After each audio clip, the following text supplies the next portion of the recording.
کہ یہ دنیا تو ختم ہو جائے گی، یہ دنیا تو فانی ہے، یہ جہان تو ختم ہو جائے گا، اس کے بعد عالمی برزخ آئے گا، اور پھر اس کے بعد عالمی معاشر آئے گا، اور اس میں پھر جنت و دوزخ کے فیصلے ہوں گے۔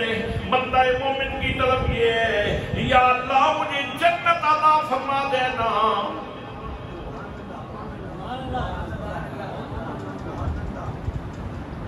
یا اللہ مجھے جنت عطا فرما دے۔ ربنا آتنا فی الدنیا حسنۃ وفی الآخرۃ حسنۃ وقنا عذاب النار۔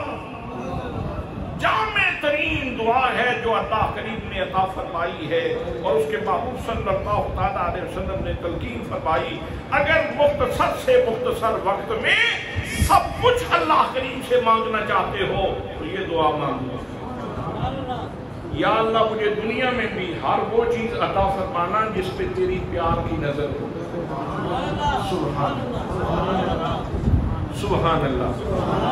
حسنہ کہتے ہیں ہر اس چیز کو جس کے اوپر اللہ کی پیار کی نظر ہو۔ تو فرمایا یوں دعا کیا کرو، ربنا آتنا فی الدنیا حسنۃ، یا اللہ مجھے ہر وہ چیز دنیا میں عطا فرما جس پہ تیری پیار کی نظر ہو، اور جس کو تو پیار سے نہیں دیکھتا بے شک مجھے نہ دے۔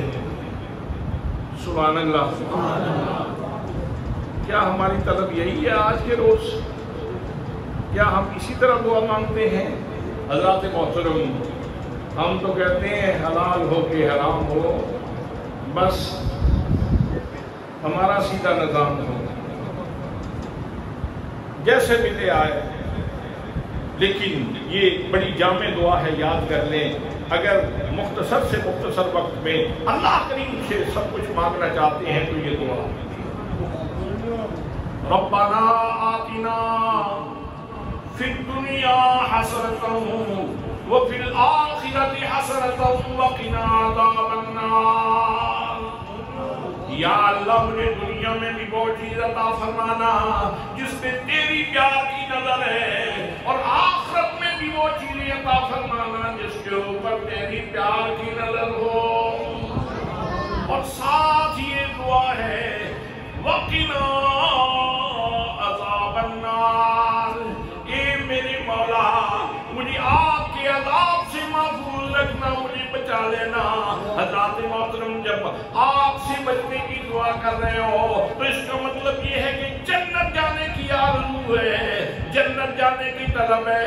بندہ مومن صبح شام اپنے رب سے جنت کا سوال کرتا ہے، تو نبی مکرم صلی اللہ علیہ وسلم نے جنت جانے کے جہاں اور راستے تلقین فرمائے، ان راستوں میں ایک راستہ یہ بھی ہے، میرے آقا نے فرمایا الجنت تحت اقدام الامہات، فرمایا اور لوگوں اگر جنت کی طلب ہے تو ماں کی خدمت کرو، ماں کے قدموں کے نیچے جنت ہے۔ ماں کے قدموں کے نیچے، ماں کے قدموں کے نیچے جنت ہے۔ خزانے کی تلاش ہے تجھے خزانہ چاہیے جنت کا، تو ماں کے قدموں میں تلاش کر سکتے۔ سبحان اللہ، سبحان اللہ۔ ماں راضی ہو گئی تو یہ جہان بھی بن گیا اور اگلا جہان بھی بن گیا۔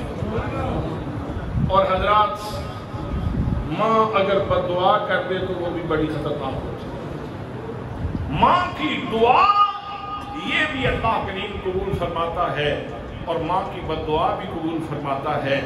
اگر ماں دعا کر دے تو قصاب کو، گوشت بیچنے والے کو حضرت موسیٰ کلیم اللہ کی ہمسائیگی مل جاتی ہے۔ جناب موسیٰ کلیم اللہ علیہ السلام صاحب عصا پیغمبر ہیں، کثیر المعجزات ہیں، اللہ کی لاڈلی پیغمبر ہیں۔ اللہ کریم ان سے کلام فرماتا ہے، کوہ طور پہ جاتے ہیں، اللہ کریم سے وہاں پہ کلام ہوتے ہیں، اللہ کے کلام کی لذت اٹھاتے ہیں۔